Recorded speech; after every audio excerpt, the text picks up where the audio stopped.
अस्सलाम वालेकुम प्यारे दोस्तों, क्या हाल चाल है? आप सब कैसे हैं? उम्मीद करता हूँ कि आप सब खैरियत से होंगे। अल्लाह ताला आप सबको हमेशा खुश रखे और खुश रहा करें।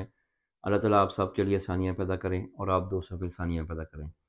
काफ़ी सारे दोस्तों ने बार बार क्वेश्चन किए हैं कमेंट्स में, व्हाट्सएप पर, मुख्तलिफ प्लेटफार्म पे कि जी हमें बताएं कि जर्मनी में जो एक कमरे का घर उसका रेंट क्या है, दो का क्या है, तीन का क्या है। हमें बताएं कि एक्सपेंसिव क्या है, कितना महंगा है, सस्ता है, क्या बात है। दोस्तों मेरे, मैं छोटी सी वीडियो बना क्लियर कर दूंगा। अगर आप चाहते हैं कि एक कमरे का घर, और अगर आप सिटी के अंदर लेना चाहते हैं या किसी बड़े सिटी में लेना चाहते हैं, जैसे फ्रैंकफर्ट है, माइंस है, वीसबाडन है, बर्लिन है, ऐसे किसी हामबर्ग है, किसी भी बड़े सिटी में जाएंगे तो आपको मिलेगा तकरीबन 600-700 यूरो के करीब एक कमरे का घर। उसमें एक कमरा होगा, बाथ होगा, वॉशरूम बाथ इकट्ठा होगा और एक किचन होगा। उसका रेंट होगा 600 के राउंड अबाउट। अगर आप वही मकान किसी भी सिटी में, चाहे फ्रैंकफर्ट के साथ थोड़ा सा बाहर बार कहीं लेते हैं, छोटे से गांव में, तो आपको रेंट पे मिल जाएगा 350, 300, 400, 450 तक मैक्सिमम मिल जाएगा एक घर, एक कमरे का घर। अगर आप यही दो कमरे घर लेते हैं तो मेन सिटी में जाएंगे तो आपको वही बात होगी, 800, 850, 900 में मिलेगा या इससे ज़्यादा मिलेगा, कम नहीं। और अगर यही घर आप सिटी के बाहर लेते हैं, वो 10-15 किलोमीटर बाहर, सिटी के बाहर, तो आपको ये 600 में, 650, 700 में मिल जाएगा। दो कमरे होंगे, उसमें वॉशरूम होगा और किचन होगा, एक्स्ट्रा किचन होगा। तो ऐसे ही है, तीन कमरे वाला 200-300 ज़्यादा होगा, चार कमरे वाला उससे ज़्यादा होगा।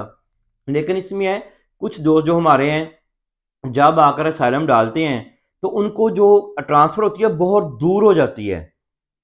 कि फॉर एग्जांपल, कि जब दोस्त आप केस करते हैं तो जो उनकी लास्ट ट्रांसफ़र होती है, पहली एक दो कच्ची ट्रांसफ़र होती है, एक पक्की ट्रांसफ़र होती है, वो कहीं बाहर कर देते हैं, बहुत ज़्यादा बाहर। उनको पता है इन्होंने काम तो करना नहीं है, या इनको काम करने ना दें तो वो कहीं जंगलों में हो गई, कहीं पहाड़ों में हो गई, बाकी बड़े बड़े दूर छोटे छोटे गांव होते हैं जिनमें ट्रांसफ़र होती है, उधर से वो काम नहीं कर सकते। फिर वो लोग ऐसे करते हैं, दोस्त ऐसे करते हैं, किसी बड़ी सिटी में आते हैं और आकर किसी से लिंक निकालती हैं, कोई पाकिस्तानी से, इंडियन से या बांग्लादेशी, श्रीलंकन, किसी से भी एशियन कंट्री के किसी दोस्त से वो लिंक निकालते हैं और जो रूम होता है उसको शेयर कर लेते हैं। अगर आप किसी भी बड़े सिटी में आकर रूम शेयर करेंगे तो पहले जो ये थोड़े हालात इजी थे, तो आपको 150 में, 200 में रूम शेयर मिल जाता था। अब आपको अगर आपने रूम शेयर करना है तो 250, 300 तक बड़े सिटी में, या 350 तक भी रेट चल रहा है। नॉर्मल 250-300 में आपको कोई भी अपने साथ रख लेगा, आप किसी भी बड़े सिटी में आके काम कर सकते हैं। लेकिन ये ढूंढना आपने खुद है, लिंक्स करने हैं। और कई दफे ऐसे कि इंटरनेट में भी लगा होता है, जो जर्मनी की ईबे वेबसाइट है, उधर कई लोगों ने, कई कई जो यूरोपियन लोग हैं, उन्होंने लिखा होता है कि मुझे एक पार्टनर चाहिए जो मेरे साथ रेंट को शेयर कर सके, तो आप उनको इंटरनेट में ढूंढ सकते हैं। लेकिन यह है कि हमारा जो देसी लोग हैं, हमारे एशियन लोग हैं, उनका किसी भी और कंट्री के साथ रहना ज़रा सा मुश्किल है। उनकी बातें, उनकी ज़बान का पहला मसला है कि वो और अपने कंट्री की ज़बान बोलती हैं, फिर जर्मन ज़बान बोली जाती है। तो हम लोग चूंकि जर्मन पे इतना बुरा असर नहीं है, शुरू शुरू में की बात कर रहा हूँ, बाद में नहीं, शुरू नए लोग की बात कर रहा हूँ, तो ज़रा मसले मसाइल हो सकते हैं।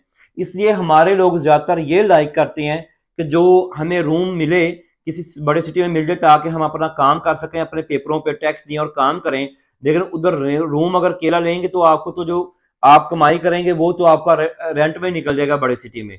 इसलिए वो अक्सर दोस्त ये चाहते हैं कि हम किसी बड़े सिटी में रूम को शेयर कर लें और हम शेयर करके रह लें।